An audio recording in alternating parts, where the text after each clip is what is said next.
professor Hacı Xalid Beşərə verir. Əziz vətənlər, dəyərli ziyalılar, hörmətli tələbələr, hamınızı səmimi qəlbdən salamlayıram. İlk öncə bu tədbirin təşkilatçısı olan Səbinə xanım Hacıyevaya Beynəlxalq Elm və Mədəniyyət Mərkəzinin sədri olaraq çox böyük səmimi təşəkkürümü çatdırıram. Eyni zamanda Səbinə xanım bizim Beynəlxalq Elm və Mədəniyyət Mərkəzində də çox aktiv fazada iştirak edən ziyalılarımızdandır.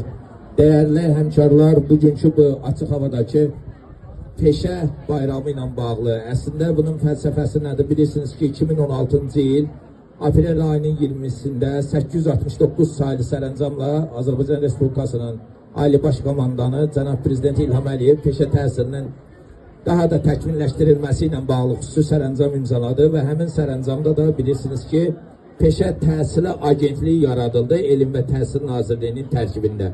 Və həmin agentliyin bugünkü səmərəli fəaliyyətinin nəticəsidir ki, artıq deməli subbakalavr dərəcəsində bizdə istənilən ixtisas üzrə orta təhsil məktəblərində bax bu cür peşəkar, sağlam, səmimi kadrlar yetişir.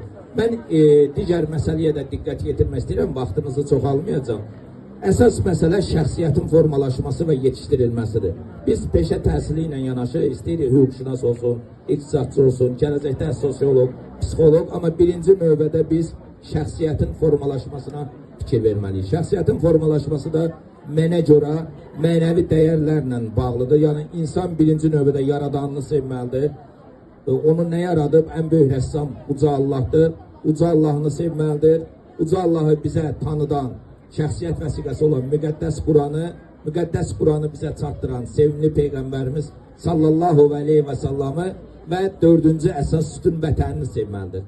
Bu dörd sütunu sevən hər bir vətəndaş şəxsiyyət kimi yaxşı formalaşacaq, onda o valideynlərin də yerini biləcək. Bəzən çox təəssüf ki, bizdə övladlar valideynlərə şirkət kimi, obyekt kimi baxırlar.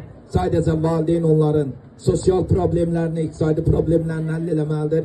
Mənəvi dəyərlər, mənəvi kriteriyalar tamamilə qalır qıraqda və valideyn yaşlaşanda, qocalanda çox təəssüf ki, bəziləri həmin valideynləri qocalar evinə ötürür. Bax, bu məsələlər indidən parta arxasında istəyir, orta məktəblərdə istəyir, orta təhsil müəssisələrində və digər tərəfdən ali məktəblərdə bu çox dəqiqliklə aşılanmalıdır. İstər qızlarımıza, istər oğlanlarımıza. Mənəviyyatı olmayan vətəndaşın rütbəsi, elmi dərəcəsi nə olur olsun, ondan vətənə vətəndaşı ola bilməz. Diqqətinizə görə təşəkkür edirəm.